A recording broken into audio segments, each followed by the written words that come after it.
Subtópico 3. Como um teste. Isso é muito comum no Antigo Testamento. Primeiro livro de Reis 10:1. O exemplo clássico é a passagem do sacrifício de Isaac. E aconteceu depois destas coisas que tentou Deus a Abraão. Gênesis 22:1. A finalidade disso é revelar ou desenvolver o nosso caráter. Êxodo 20:20, João 6:6. O hebraico aqui para tentou é nissá, que tem o sentido de testar, experimentar, usado para pesquisas científicas hoje em Israel. A Septuaginta traduziu por peirazo, de onde vem o substantivo peirasmos, que aparece no Novo Testamento com a mesma ideia de teste. E puseste à prova os que dizem ser apóstolos e o não são. Apocalipse 2:2. O Novo Testamento emprega o termo também com a ideia de tentativa. Atos 16:7, 24:6. Então aqui a palavra tem a ideia também de um teste. Como, por exemplo, a rainha de Sabá. O que ela fez? Ela foi testar Salomão. Ela foi o quê? Fazer perguntas, né? Ouvir dele próprio, porque ela ouviu falar que ele era muito sábio. Então ela veio o quê? Fazer um teste. Será que é mesmo? Então ela veio até ele para testá-lo. E aparece aí a palavra tentar, mas a verdade aí é testar. Depois, em Gênesis 22, nós vamos ver que na nossa Bíblia está escrito: tentou Deus Abraão, mas na verdade aí Deus provou Abraão, né?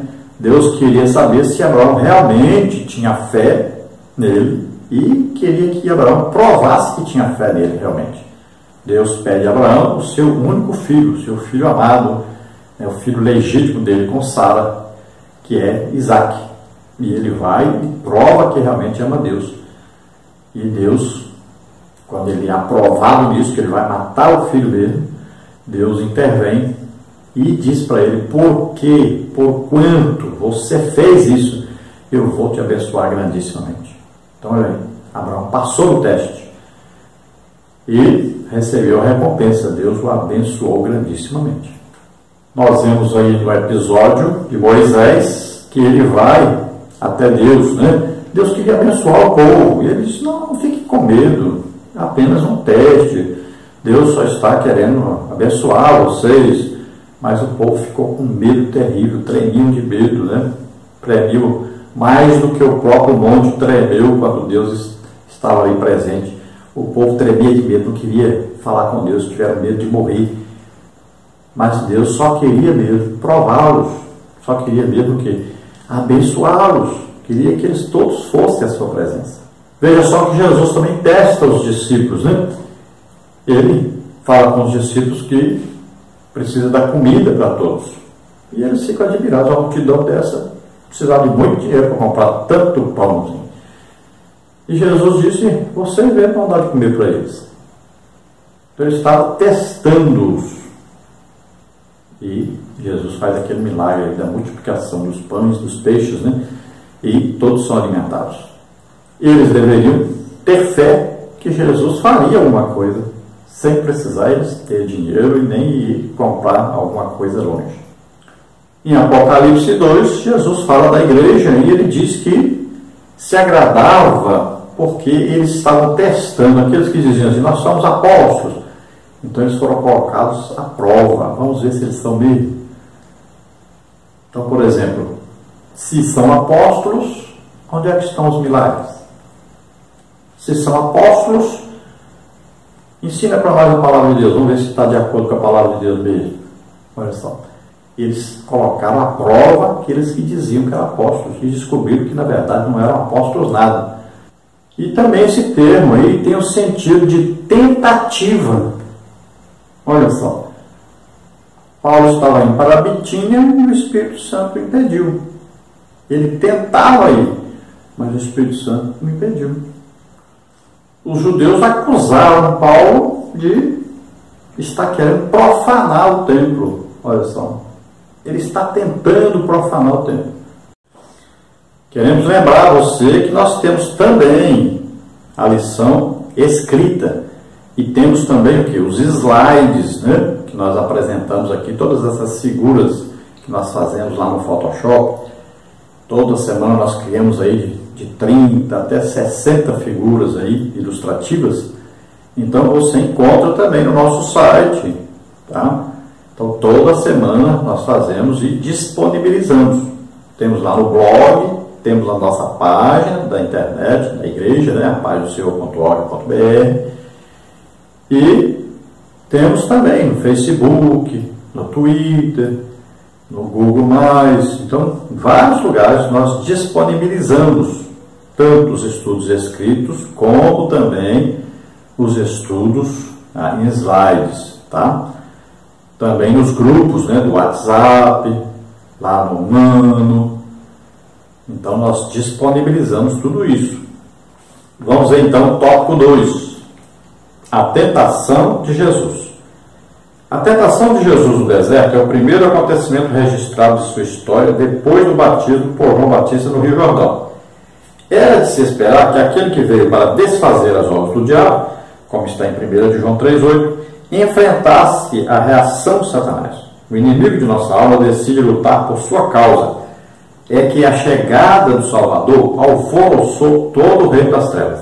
Então nós vamos ver que primeiro Jesus, para iniciar o seu ministério, ele é batizado nas águas, embora ele não precisasse. João Batista disse: eu precisava ser batizado pelo Senhor, você que vem a mim. João Batista conhecia Jesus intimamente, era seu primo.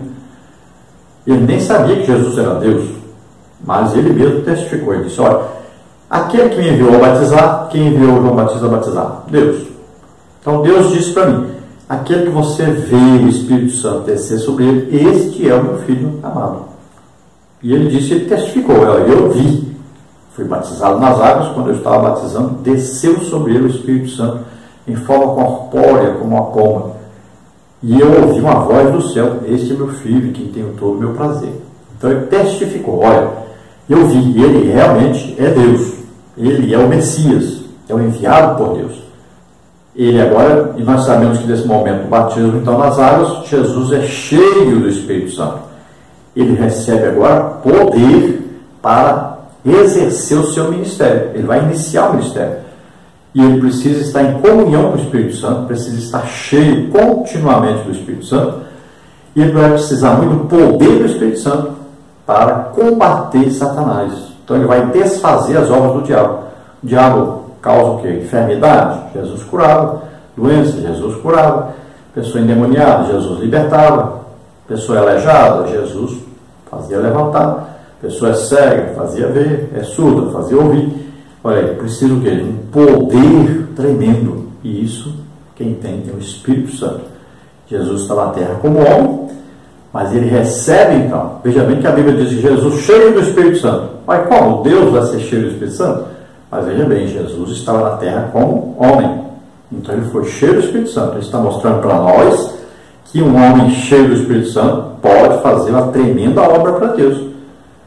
Porque mesmo o Espírito Santo que estava em Jesus é o mesmo Espírito Santo que está em nós.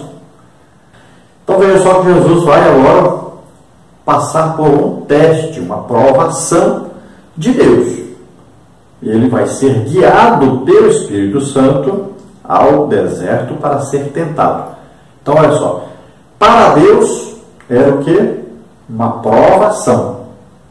Mas para que ele passasse pela provação, ele precisava passar pela tentação de Satanás. Olha só. Então as duas palavras, na verdade, são bem pregadas aí. Deus estava provando, né? Estava o quê? Treinando Jesus numa luta espiritual contra Satanás. E ao mesmo tempo entra Satanás com a tentação, tentando o quê? Derrubar Jesus. Ele tenta fazer o quê? Fazer com que Jesus desista de estar na terra apenas como homem.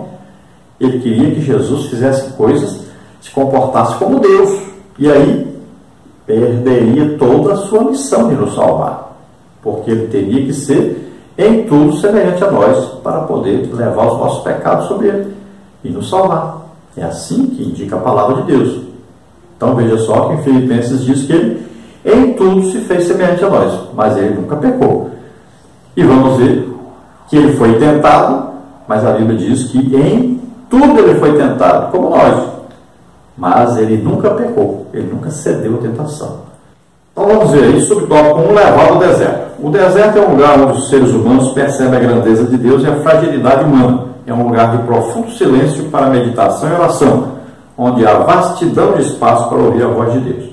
Foi no deserto que grandes homens de Deus foram preparados para o serviço sagrado, como Moisés, Atos 30:33, e Elias, primeiro livro de Reis, 19, 4-10. O termo deserto nessa passagem não é suficiente para determinar o lugar exato que Jesus suportou 40 dias de jejum e tentações, mas há concordância entre muitos estudiosos de que se trata de uma parte despovoada da Judéia, onde João Batista iniciou seu ministério. A tradição posterior indica o Monte da Quarentena, a oeste de Jericó, onde foi construída na encosta da montanha uma igreja do século VI. Então veja só que Jesus foi conduzido pelo Espírito Santo. Esse conduzido o quê? Jesus foi levantado do chão e levado? Não. Olha bem, preste atenção, a palavra é a mesma que é usada depois que Satanás conduziu Jesus lá para o pináculo do templo, ou para um alto monte. Esse conduziu, pense bem, é um direcionamento espiritual, não é pegar literalmente a pessoa e levar. Então tome cuidado com isso, né? Então nós vamos ver que o Espírito Santo então conduziu Jesus, assim como Paulo. O Espírito Santo impediu Paulo de ir para um lugar e orientou a ir para outro lugar. Então é a orientação, isso vem o quê? No pensamento, na mente. Nós acabamos de estudar sobre mente, né? Então Jesus é conduzido pelo Espírito Santo, só que ele vai, mas ele vai cheio do Espírito Santo. Então certo aí é falar assim, Jesus cheio do Espírito Santo foi conduzido pelo mesmo Espírito Santo ao deserto. Essa é a ideia completa aí. Então Jesus foi para o deserto para ser tentado. Às vezes você fala assim, eu não posso aceitar que o Espírito Santo me leve para o deserto, e muito menos que ele me leve para o deserto para ser tentado. Então muitas vezes Deus quis treinar você, e você pensou que era o diabo. Veja só, sem treinamento Deus não vai poder te usar. Então nós passamos por treinamento, e nesse treinamento nós vamos ter aí a tentação de Satanás sobre nós. Nós temos que vencer essa tentação para que Deus possa nos usar mais, cada dia mais. Nós vamos crescendo nisso, vamos crescendo na intimidade com Deus, e Deus vai nos confiando mais, né? Dons do Espírito Santo, mais poder para nós combatermos Satanás, desfazermos as obras de Satanás. É assim que funciona. Então se você não quer prova, não quer tentação, você nunca vai poder assumir grandes coisas para Deus, fazer grandes coisas para Deus. Então às vezes a gente fala deserto, você pensa que o deserto é um lugar que não tem água, não tem comida, não tem nada. Se Jesus fosse para um lugar que não tivesse água nem comida, então ele não estaria jejuando. Jejum é abstinência de alimento, é deixar de comer quando se tem que comer, é claro. Então você vai falar assim, o pessoal na África lá estão fazendo jejum. Não, eles não têm o que comer, é outra coisa. Então jejum é você ter que comer e não comer. João Batista estava no deserto, tinha mel silvestre, tinha gafanhoto, né? Ele comia, tinha água, batizava a pessoa dentro d'água, tinha muita água. Então deserto aqui significa local despovoado, significa local que não tem cidade, não tem ajuntamento de pessoas, é um lugar separado, é um lugar onde não existe a influência das grandes cidades, né, das grandes multidões. É um local que você vai para falar com Deus, ouvir Deus falar com você. Então, por exemplo, eu tenho um quarto, né, aqui no mesmo lugar onde eu estou gravando agora, é um quartinho que eu tenho na minha casa. E aqui, desde que eu aceitei Jesus, todo dia de madrugada, né, na minha casa sempre tem um local próprio para mim orar todo dia de madrugada. Eu costumo orar 3 vezes ao dia. Tem dia que eu oro 3 horas, tem dia que eu oro 2 horas, e assim, nós vamos orando. E eu gosto muito de orar em línguas. Então, veja só. Esse quartinho de oração, para mim é o quê? É o meu deserto. É aqui que eu vou orar, ter os meus entraves, vamos dizer assim, as batalhas espirituais. Porque aqui eu vou lutar contra Satanás e eu vou a Deus pedindo ajuda, né? Confiando em Deus. É aqui que eu vou fazer o intercessão. Intercessão é isso.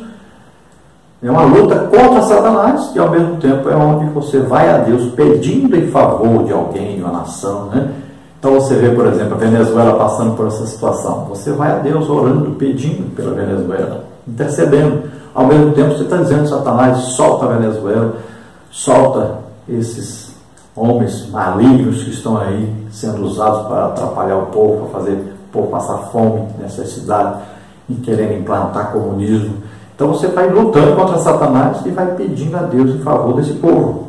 Você vê tragédias, né, como Brumadinho, tragédia como aconteceu no Flamengo, você vai orando aí pelas famílias, né, intercedendo a Deus, pedindo a Deus para ajudar essas famílias. E ao mesmo tempo dizendo, Satanás, solta, sai, deixa os corpos aparecerem, né, abre as portas para as famílias, para que elas possam entender aí o caminho de Deus e através de tudo isso aí, eles aceitaram Jesus como Senhor e Salvador. Então é isso aí, oração. Então você tem que ter um deserto, é um local onde você fala com Deus, ouve Deus falar, e onde você luta contra Satanás.